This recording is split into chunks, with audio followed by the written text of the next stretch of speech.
People sometimes ask me, well, it must be so easy for you to figure people out. I mean, yes and no. Human beings are complex. Every person is so unique. Everybody, you and me included, Dart, we're a bundle of contradiction.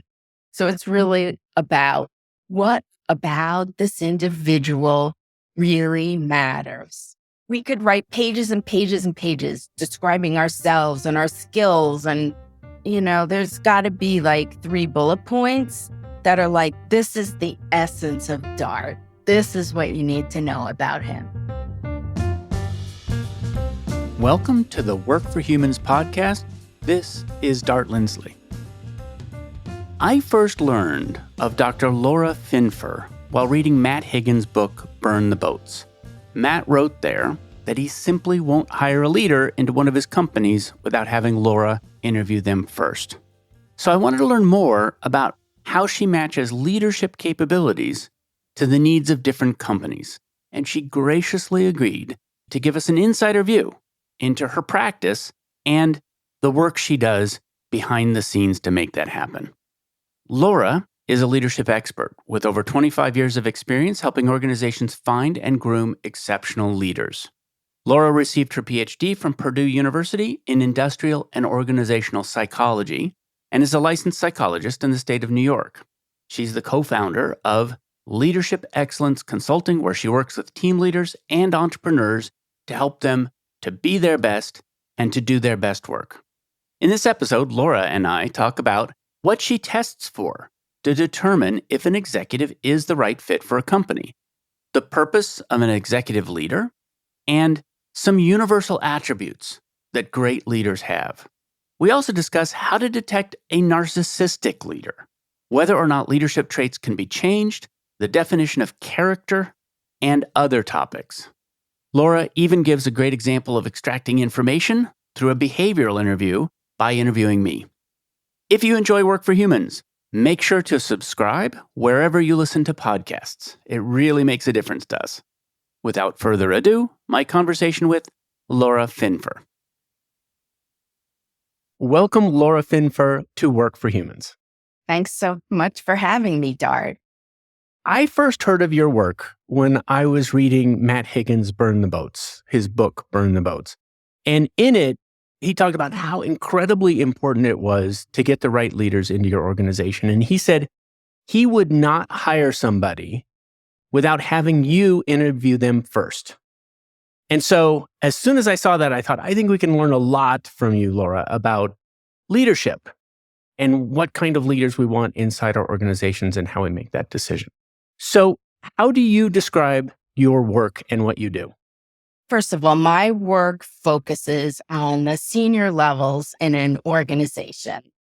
And I'm helping my clients, the businesses that hire me, be successful by identifying the right talent and grooming that talent. That's the bottom line. But that sort of folds into 3 areas. I conduct these rigorous scientific assessments that evaluate someone's leadership effectiveness, their leadership potential. So that allows the client entity to put the right people in the right jobs. So one piece of the equation is identifying the right people, and then there's equipping them to succeed. That's the work I do in executive coaching, it's almost like one-on-one training. So an executive needs to expand their skill, portfolio. They need to strengthen a particular skill. So I do that kind of work. And then both of those apply at a team level. So we'd like to think, we're all happy team members. We like each other. We collaborate. But it's in some ways, a senior team especially, it's inevitable that there are going to be tensions because you're bringing together smart, accomplished, ambitious people who are supposed to collectively accomplish something.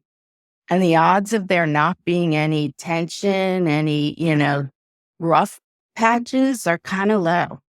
I want to focus first on the assessment idea. And first of all, you mostly work with VPs and above? Yeah. So And I know this is a weird question, but what exactly are leaders for? And the reason I ask that is because if your objective is to get the right kind of leader into an organization, I can imagine that there's a lot of answers to that question. Their job is to drive profit. It's to build maybe happy teams. It's to motivate people. It's to set strategy. Maybe you're planning for a successor. Maybe you want somebody who just listens to what the CEO says. So big picture first, what are you looking for? The question is such a great question, Dart. And I've never been asked that question. I was thinking, even just from an evolutionary perspective, when you think about herds, right? And there's always a dominant member of the herd, and that herd member's responsibility is to keep the herd safe and together and fed. And so as humans, I think at a most basic level, leadership is an organizing framework. It's a way to organize the efforts of many people to run an entity and hopefully to run that entity successful. And what does that take? I mean, I could go on and on about all the pieces of leadership, but somebody has to set a vision, a direction, have the strategies to achieve that vision. People need to make decisions, solve problems that arise along the way. It's an interesting idea, the evolutionary idea, because an example is with deer and elk. The largest members of the herd walk at the back. And they walk at the back because they're walking into the wind and they can tell what's ahead of them because they have great sense of smell, but they can't tell what's behind them. And so the largest members stand back there because they're the ones who actually can play defense better. And so when you start thinking about it that way, I mean, one of the things is that companies are just so much larger than most herds. They're doing something so much more complex, but there's still this need for an organizing principle. It's an organizing principle, right? At its most basic level. But then, we're dealing with humans. And so humans also have needs. They want to be, excited about the vision. They want themselves in the process of achieving something, want to grow their skills, their career. They want to work in a culture that's, let's just say, to their liking. Okay. Because so many different cultures. So we look to the leaders to create that culture, a culture that's good for the people working within it, but also that facilitates the achievement of whatever this organization is trying to do. So there's a million leadership books out there that tell leaders how to do stuff. And how is that doing as a genre, in your opinion? Yeah, there's a million books out there. Yes. And I think that most of them rehash, repackage a lot of the same principles. What I like about Matt's book, Burn the Boats, is it's really, really different from all those books. So I tend to look at the ones that are different. But when my clients say to me, what books should I read? I tell them, first of all, there's no book that's going to give you the recipe for how to be a leader. Read books and pick like one or two things from each one that resonate, because you still need to be an individual who is yourself. And I really encourage people to be themselves. Don't try to be something that you're not. I think that's really important. I like that. That's something I coach managers on, is I say, look, you need to find your voice. And a part of what I say to new managers is your definition of what great management is going to be more specific than anybody else's definition. So you have to find your kind of management inside all that advice. Right. And I think it's the concept that leadership is situational, right? So back in, I don't know, the 70s, there was this big situational leadership. Yes, It is absolutely true because your leadership is going to be impacted by what you're being asked to do, context within that. So if you're a startup versus a well-established organization with a track record, that's really different kinds of leadership. You hear about people who are brought in to implement a turnaround because things aren't going so well. That's a whole nother kind of leadership. And then on top of that, leadership is impacted by who you're leading. They have expectations, right? And I've been talking lately to my clients about how the expectations of the new generation are really different. They want a lot of empathy. They want a lot of recognition. And you gotta, kind of adjust to that. They're the customer in a way. What do you generally test for? And I just sort of mean like the big dimensions, personality traits or skills or something else. I like to think about leadership in kind of 4 big buckets. So there's thought leadership. That's the thinking somebody brings. There's some basic problem solving, decision making, but it also encompasses influence and being able to think strategically. So I kind of group all those under thought leadership. There's people leadership, which is all the people stuff. So it's how a leader might empower a team, motivate a team, communication, influence, dealing with disagreement or conflict. And I say these things, they're interrelated within this broad bucket. There's results leadership. That's how somebody goes about achieving results. So that's kind of setting up the framework for how work gets done, the process around accountability. And then there's a bucket that I just call personal leadership. And that's about character and integrity and how someone might deal with stress. So when I conduct an assessment, I do use some tools. I use a tool to look at emotional intelligence. I use some personality inventories. And the way I use the output from those tools is I use them as hypotheses. So this person may be like this or may be like that. And in the back of my mind, my principle is that it's an inventory. First of all, you have to know yourself to give the real honest answers. And so I'm kind of just taking it more as like a starting point. And then I sort of test it out through my interview questions. So when I form a view about somebody, it's heavily based on my interview. And I'm asking for lots of examples of times they've done various things.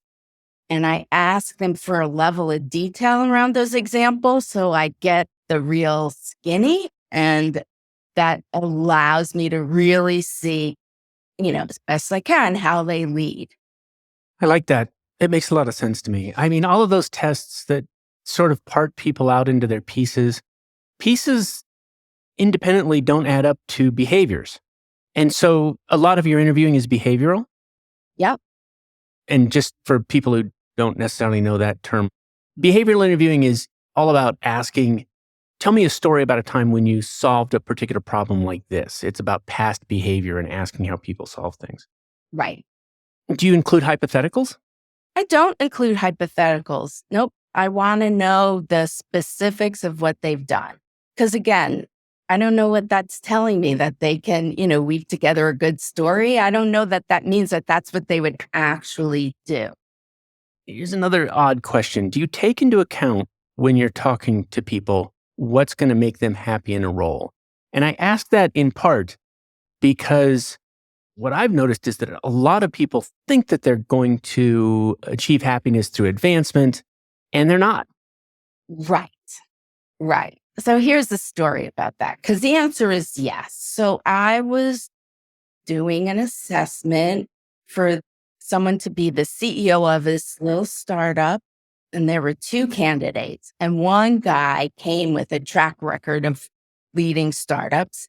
The other candidate had all this big company experience, like really big company.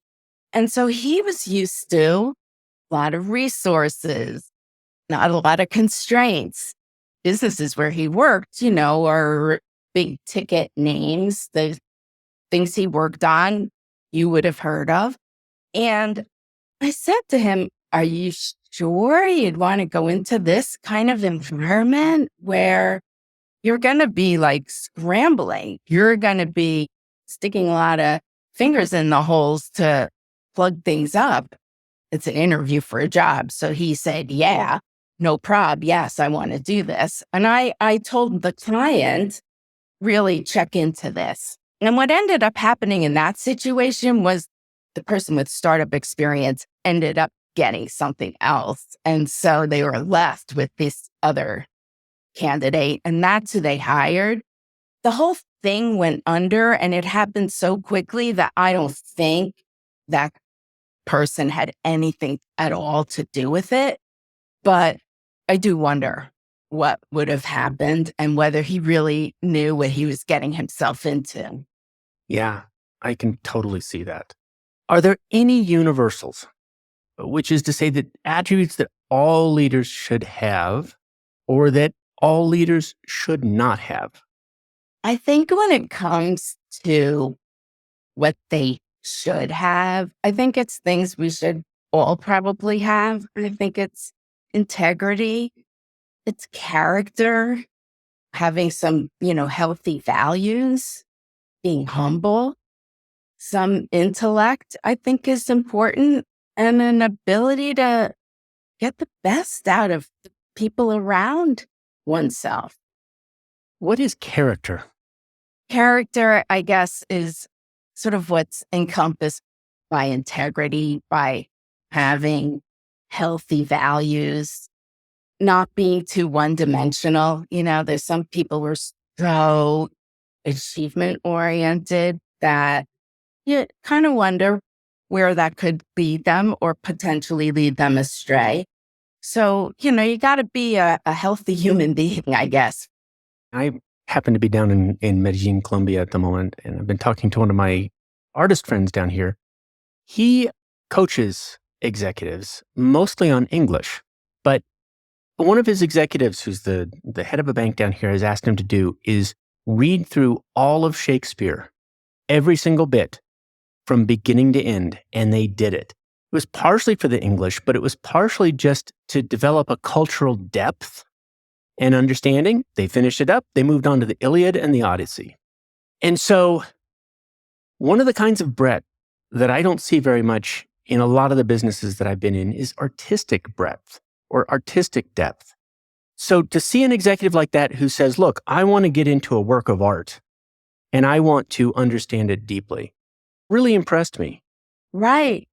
I ask my clients what they read, not the reading that they would, like a CIO is going to read probably some technical stuff. Like beyond that, when you have a choice, what do you read? And it tells you a lot about people, what they choose to expose themselves to, even hobbies, interests, where do you go on vacation, stuff like that is interesting.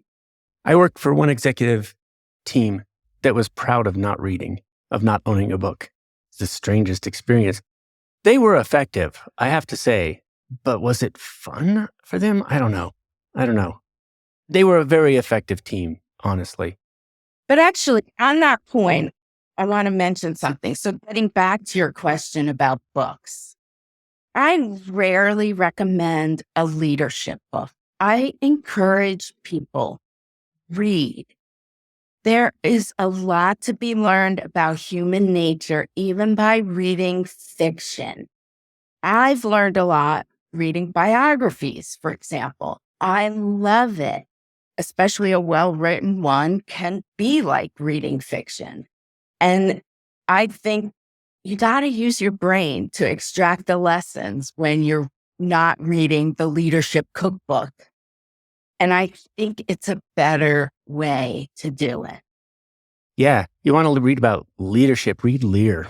Exactly. Exactly. That's what I was thinking when you told that story. Yeah. That's such a book about leadership.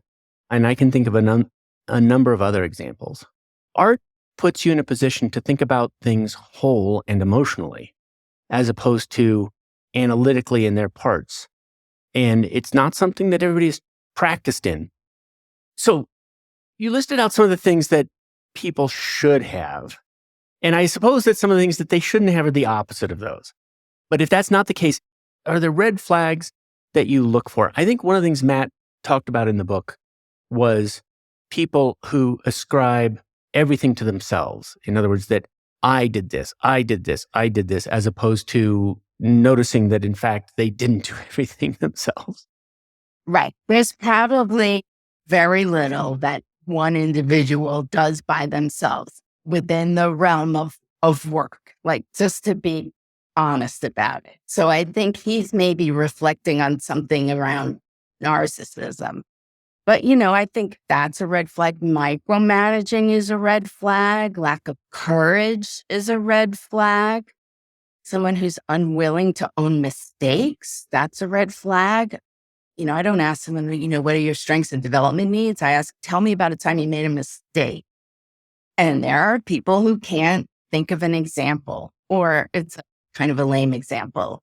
Making mistakes is essential for learning. How else? And I'm not assuming someone has like blown up the factory or brought the business down, but everybody makes mistakes. Somebody I just had on the show, it was Kim Scott, who wrote Radical Candor.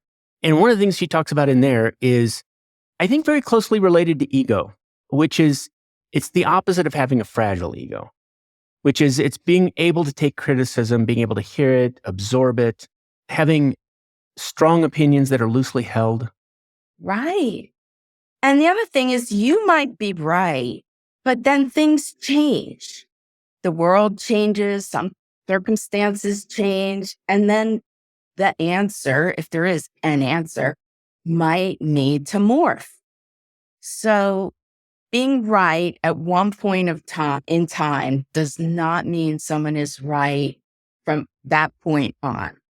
Right. And that's something that's not on the list, which is something about agility, the ability to change direction as necessary, mental flexibility. Well, there's mental flexibility and there's also agility to, sort of, right. Because even like, the economy, something happens and you gotta, can't keep going in the same direction, you have to shift. And mental flexibility is more about shifting your idea, your viewpoint, your opinion in response to new information or changing circumstances. And I would imagine that oftentimes people hire you to find hidden risk in a candidate. But do you ever find hidden positives, things where you uncover a kind of excellence that might be hidden? Yeah, I was involved in a sort of a CEO bake-off at a company, and one candidate was the head of like a legacy business. It was large. It was kind of a little bit sleepy, but very successful. And the other candidate was running this new part of the company, which was a little more, exciting and sexy. And the personalities kind of matched the businesses. So the board was really inclined towards the guy running the newer part of the business. And they had some thoughts about the other gentleman. And what I found was like what they thought about the other gentleman was not actually complete. He had some strengths that they did not recognize. He was strategic. He was creative. But again, it was partly his way of serving it up and being overshadowed by his colleagues. So, what I actually told the board, I said, why don't you have them each come and present? If you're going to be the next CEO, what is your vision and strategy for the company? And I said, then at least you can see it and then decide. They ended up going with the more gregarious guy, and it's worked out fine. I mean, honestly, it was probably, they could have picked either one, but they did not know some of the strengths of this other gentleman. So even though he didn't get the job, I think it was a win. And I encourage the board, continue to leverage him for this. He's got the skill and just gotta give him the space to show it to you. I noticed that a lot of the stories you're talking about are about men. Yeah. I'm wondering if, first of all, the reality is that's a large proportion of who is in leadership roles. But the second thing is, are there any special challenges to making sure that women are well represented through these processes? Yeah. I always tell my clients, I love to work with women. Let's bring some more women in. I mean, I'm not really responsible for who's in the hopper, so to speak. And I think being a woman, I can represent women in a way. An example is I worked with a woman who was a newish hire into a big company, and she was leading something that had been, let's say, neglected for many years. So she was doing a lot of changing things up and restructuring and swapping out talent for some stronger players. And people were like, whoa, she's a lot. She's a lot. And it was a company that didn't move so fast. And so, first of all, I talked to her about that. And I said, I want to talk to the CEO about what you're doing and why it's coming across that way, because I think it's like a little bit countercultural, but it's a really, really good thing. Might as well do it quickly versus at the pace that they normally work. But I said, just know that your pace is different. The culture of this place is slower than maybe from the ones where you've worked previously. So, got to adjust and maybe explain a little bit more about how you operate and why, so that people don't feel like you're too much, because that's the perception. That perception might be because she's a woman, and it might be because of the culture of the organization, and it has nothing to do with gender, but it's very hard to tell. It's hard to tell. It's hard to tell. But it's also a little, I think that women get themselves in trouble. And I'm not saying I think it's trouble, but in some ways she was acting like a man, right?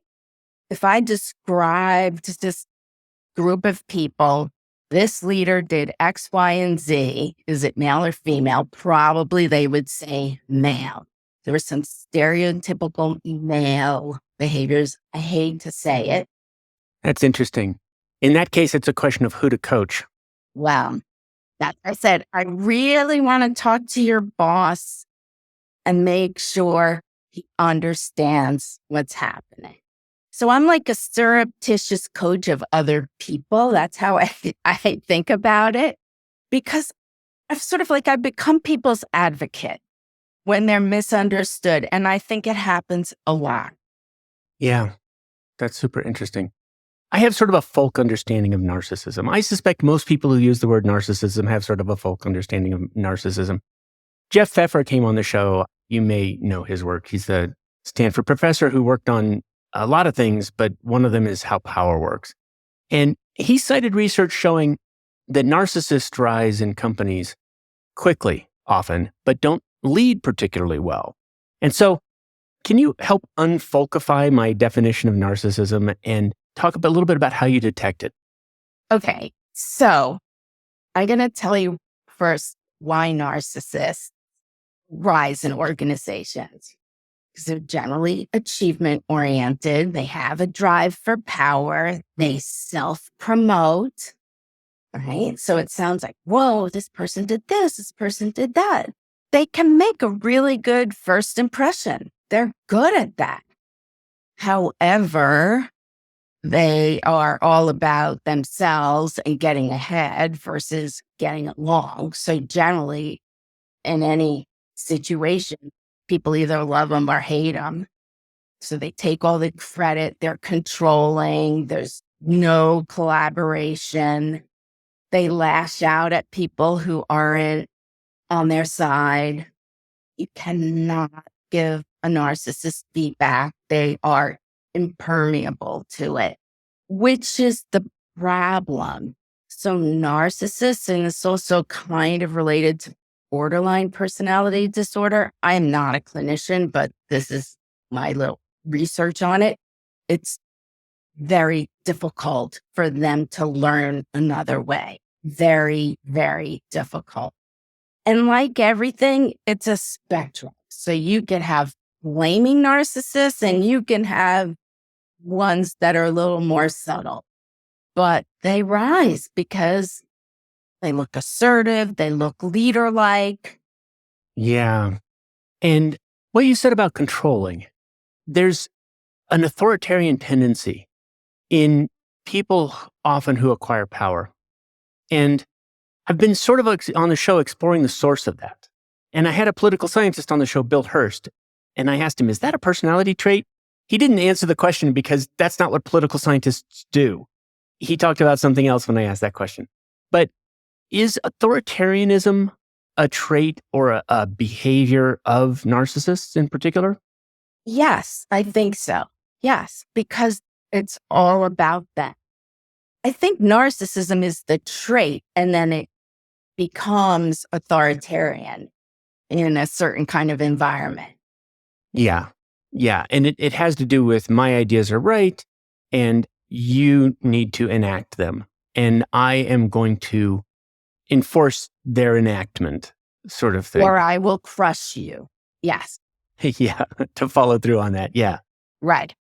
Now, you could find a narcissist at any level in an organization, and they might be like relatively harmless at lower levels. It's once they actually do have some amount of power that it can become problematic because of all the things I've just described. Right.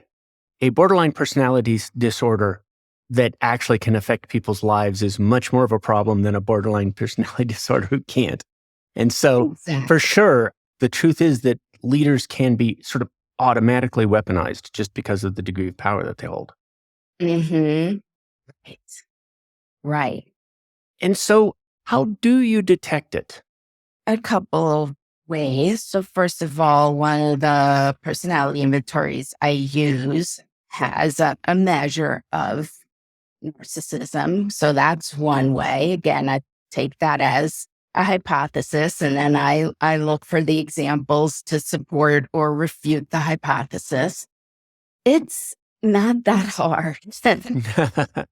It's not hard because, again, like I guess as in Matt's book, they take all the credit. They have nothing good to say about a lot of other people that they work with, especially like higher ups.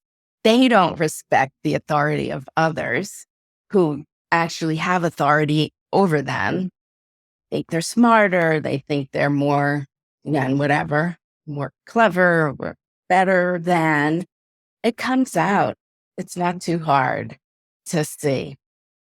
And where does ambition play into this? And the reason I ask this is that I have been told by people who design talent assessments that when they're looking for leadership, they screen for ambition, which is that they want people who want to rise in an organization.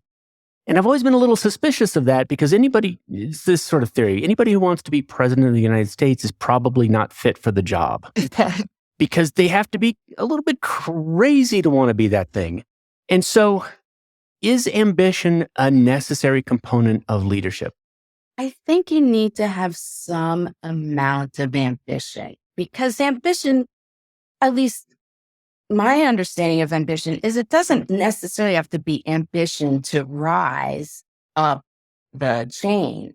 It's also ambition to perform well, to achieve beyond the goal that's been set. So there's a really good side to ambition. But you're right. Like if you come in, you're a manager and you already know you want to be the president of the business unit, you got to wonder about that.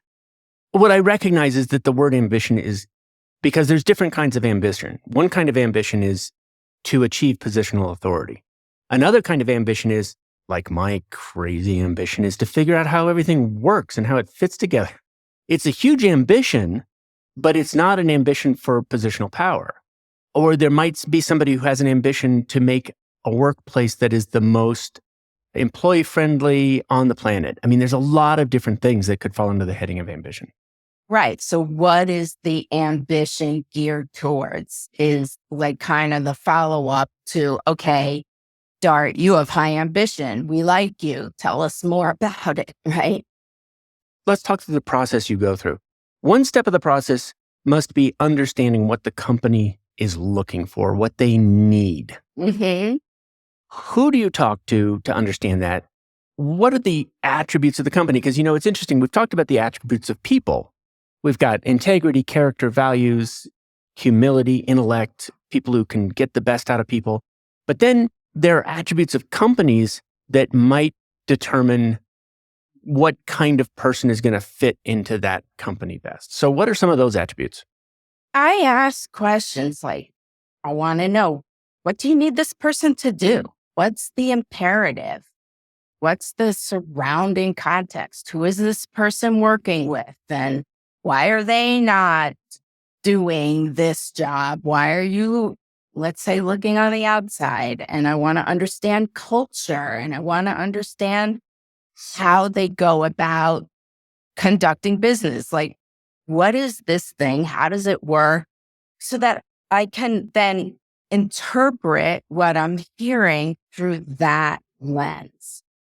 And culture does play a big part, but also, is this a crisis? Like, what is this? Or, in the case of this startup, it was kind of a crisis. Like they were in a do or die situation. They ended up dying, but they had a short window because of certain circumstances that don't often arise. Like this was a company that could have benefited from COVID because what they made could have been a technology that could protect us.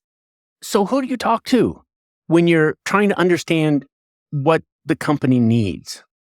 First of all, there's somebody who has contacted my client, right? So sometimes that could be the head of a business. Sometimes it's HR. If it's HR that reaches out to me, I do want to talk to somebody in the business who can kind of give me the business perspective on the job. Both are important. And certainly if there's a boss, I want to talk to that person. What are you looking for? What kind of people do you like having working for you? Not that that's necessarily a limiting kind of a question, but I like to understand if there are preferences. If someone is like too far out of the box, it's probably not going to work. Do you ever have a chance to talk to, for instance, people who are going to report to that person, or perhaps the person who's exiting the role? Yeah, I do not talk to the direct reports. On rare occasions, the person exiting, but not that often. I do wonder about that. I ask, and I'll get whatever answer I'm given, but I do wonder, especially if someone is leaving, I wonder why. And do you have a chance, and this is what's great about the fact that you go on to coach, having done these assessments and then seeing people in the role and getting to coach them, do you have a chance to reflect back on your assessments? Oh, yeah. Absolutely. Because I want to learn also. Did I miss something? Did I put too much emphasis on something? Yeah. And I don't end up coaching every person that I've assessed. I always give feedback, and I'll spend a couple of hours with this person, not just going through the feedback, but talking about how to apply it in this new situation. So I get more input that way. And sometimes the assessments are developmental. So someone is being groomed for the future, let's say. And so it's not like they're being evaluated today for that role, but what's the distance between where they are and where they might end up, and how can we, close those gaps? That's pretty common too. Right. And so it's an outcome of succession planning, which is somebody said, look, this person, it could be a fit for that role 3 years from now. What do they need to develop? And so there must be some of these traits that are simply unlearnable. In other words, you just are not going to learn that thing. So for instance, narcissists are not going to unlearn being narcissists. But are there others where it is learnable? Neuropsych research tells us there's a lot of neuroplasticity. We can unlearn and learn new things.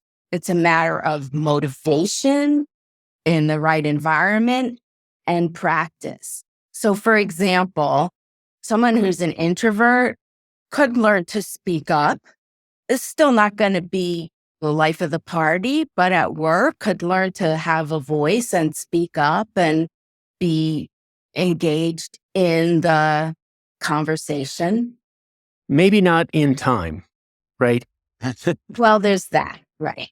But what it does mean, though, is that if there are listeners or others who are thinking about leadership and they're thinking about how they might need to grow, they could start now. Absolutely. And start to grow into that.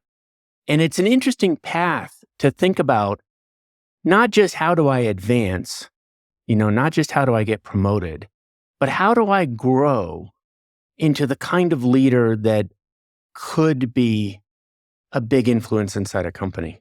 Right. And there's a lot of challenge involved in that. You might be doing what you do and somewhat on autopilot. I mean, we're all on autopilot to some degree, but to actually be exerting your influence, your position in a new and different way, that's effortful, that's challenging, that could be fun.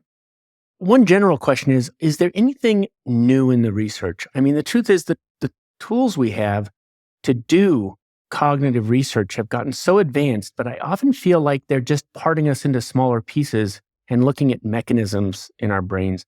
And so it's not actually adding up to a whole person. But I'm wondering if there's anything exciting in the research these days. I mean, I do find the neuropsych research really, really interesting and has given me some new ways of thinking about people and helping them to grow. I think that's the biggest thing. Even though I know like these studies are looking at like one tiny little thing going on in your brain and when it gets activated or not activated and et cetera, et cetera. So the research itself it's not that interesting. It's more if you could take 10 steps back and look at the research and think about what it means. And that's where I think there's some interesting findings. Well, and an example of that is neuroplasticity, which is, I think we used to think of the brain as being, pretty much fixed. Fixed. And traits. I mean, when I went to school, traits were fixed. You're hardwired and that's that. And now that is all changed. What is a trait? It's another folk term that we use all the time. And I think it means something a lot more specific when you say it. A trait is a singular characteristic. It is about how your brain is wired. So for example, and again, I want to emphasize everything is a spectrum, but as colloquially, we talk about things like you're either an introvert or an extrovert. You're either analytical or a big picture thinker. No, it's a range. So you might be deemed an introvert because this is how your brain is wired, but I am sure you're in certain circumstances and you become very chatty and look extroverted. And doesn't matter how your brain is wired. What matters is, are you demonstrating the right behaviors in the moment or the optimal? Not that again, I don't want to suggest there's right and wrong, but can you behave optimally given what's been put before you? So I had this idea, and the idea was that you would ask me a screening question, and I would respond to it. And then you could say how you listen to my response. Okay. And that's really weird. And we may cut it out. especially if it comes out, yeah, you're a major narcissist. I don't think you should, no, but what's an example of one of the questions you might ask? And I'll try to answer it. And then we can talk about how you listen to it. Okay. Tell me about the most innovative idea you've come up with in the last few years. So I came up with an idea, and it was that there could be a brokerage for Internet of Things data. And so today what happens is one group of people has data that they are collecting, and another group of people would actually like to purchase that data if they could, but they can't find it. So what if there were a brokerage where people could go and they could find data for sale, put data up for sale? The data itself would not be the thing that moved from place to place. It would actually be the rights to the data. So you'd essentially be selling keys to access the data. So that was a big idea. And I was sitting on an airplane doing nothing when I came up with it. And I yelled, "Holy shit," because I knew it was a big idea. I knew it was a really good idea. So as soon as I landed, I called up a couple of people who I thought could partner on this idea, because I don't have, by the way, I'm deliberately showing you intellectual humility here. I knew I didn't have all the knowledge to be able to do that. And so I did a couple of things. I brought in people with the knowledge and people who I thought wanted to learn about patents, because I knew I was going to develop a patent around this. So we actually worked up a patent on that. And why had no one thought of this? I'm not completely sure that nobody had, but the research we did in leading up to the patent led me to believe that people hadn't. And so HR people have an understanding of data that is not fully respected, which is that HR has 3 different lines of business. One line of business is delivering a productive workforce. One line of business is delivering the experience of work to the workforce. The third line of business is employee data. And that line of business is one where you're providing data to lots of other parts of the company about identity, who's who, so that they can have access to things. And so I think that and the fact that I was the head of business architecture at the time, and that's all about data flow, just suddenly led me to think of that. And so when you were on the airplane and this idea came to you, had it been percolating? Like, how did this aha moment arrive? It went by several days earlier where I was like, oh, I almost had an idea. And I noticed it and I was like, oh, whatever that was, I think that was good. And then, no, I didn't know what it was. There was not part of my job at the time. And that just happened. I hit a point where I had low enough mental noise on that airplane where it could surface. And how did you figure out who to get involved in this? I had developed a patent with one person before at the company, and I knew that he really knew patents. And so I wanted his advice. He also was very good with data. He was just brilliant with data. And then I pulled in a colleague who I just like to work with. She drives projects forward. I'm a bit of an idea person. I need somebody who's going to balance me out and guardrail me in terms of getting things done.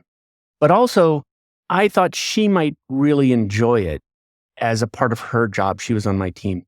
And so I invited her in, and that was the team of 3 that did it. And you're the patent expert. What did he or she say about the idea? Thought it was great, actually. Thought it was great. Thought it was a bigger idea than I thought it was, which was, in particular, that it's basically a brokerage for APIs. And so his point was, it doesn't have to be IoT data. It can be any kind of data that flows through an API, and you can have a marketplace for that. Okay. So I'm going to pause here because, we could go on, but okay. So I learned that you have big ideas. You may not even always realize how big the idea is. And you are aware, you have self-awareness that okay, you can't do this all on your own. And when it comes to actually bringing the idea into reality, you need someone to help you do that. Yeah. But I will admit, I knew what I was doing there. I will admit that I knew what you might be listening to. Mind you, I've just interviewed you about what you might be listening for. So, I was positioning it, but it was also true. I was bringing forward those things that I thought you would hear.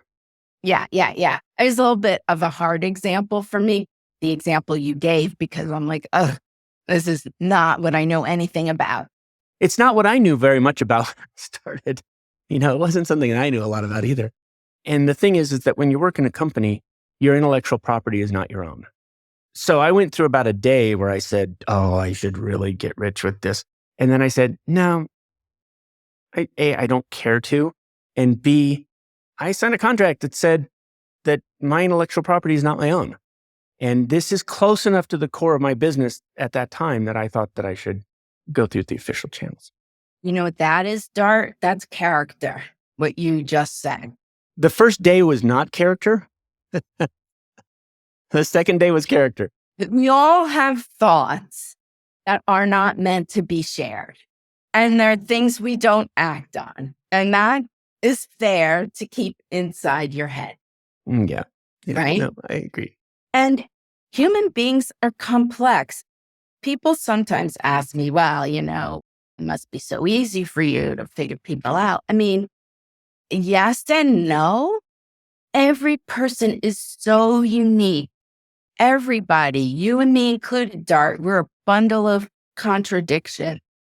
So it's really about what about this individual really matters.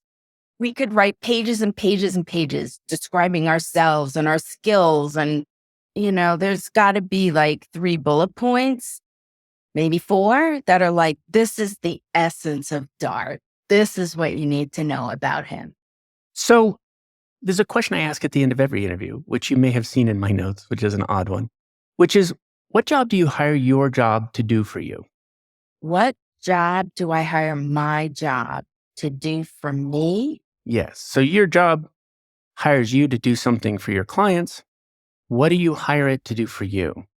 Well, I guess for me, I hire my job to make sure I'm surrounding myself with quality people, that I'm not too far afield in my relationships, in my endeavors, and I don't bite off more than I can chew. Say something about the relationships, because I ask that question of large groups of people, sometimes 300 people at a time. And I happened to ask that question with a group of artists. And they came up with a list that was not what I was accustomed to. And a lot of it had to do with community and relationship. And you just said it too. And so I'm wondering what that is for you. I see a lot in my work. It helps me notice in my, outside of work life, who am I spending time with and what kind of people are these? And I've found myself realizing, oh, maybe this relationship isn't such a good one for me. And given how I'm configured as a person, maybe I need to, back away.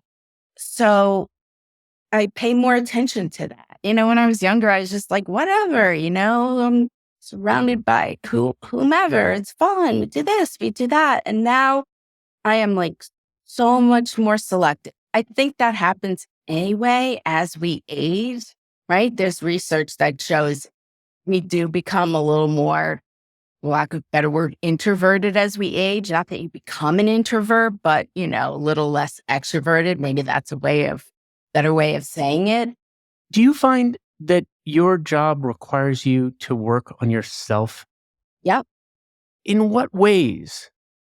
Well, I mean, not to be too personal, I'll tell you an example that came on the show, which is that Shalini Verma came on the show, and she talked about something that we've termed trauma-informed management.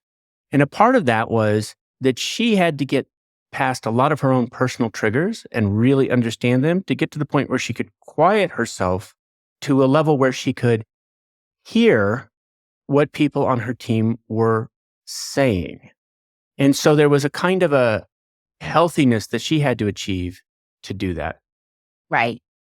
I think if I work on myself, my sight, euphemistically, is a lot clearer about others. because I'm not putting up my filters. And even though we all have filters and in some ways can't help it, as your other guest said, I can be conscious about keeping those filters down while I'm having a particular interaction. I think this is probably common to all people in psychology who are practicing psychologists, which is that it's hard to listen with clarity. Right. It can be exhausting. And it's okay, then I get rejuvenated and I'm ready for the next day. But really, really, really listening takes a lot of effort, takes a lot out of me, really. Which is related to my next question, which is, what does your job cost you? I can be just spent at the end of the day, like just good for nothing. I could watch TV. I love to read, but on those days I can't read. The best I can do is have dinner, watch some TV, maybe go for a walk, but I can't get rejuvenated. I'm past Right. It's a battery problem. that. My battery needs a recharge, which is a night's sleep. Right. Where can people learn more about you and what you do? My website is leadershipexcellenceconsulting.com. So it has, a lot of information about what I do. And my email is laura@leadershipexcellence.com. So I'm happy to talk to a lot of people. I love it. I learn something from everybody I interact with. And that's part of, I think that the gift that I receive from doing this work is there's always something to learn. Thank you very much for coming on the show. You're very welcome. Thanks for having me, Dart. Thanks for joining me for another episode of Work for Humans. If you enjoyed this episode, please give us a 5-star rating wherever you listen to podcasts. And share the show with one person you think would get value from it.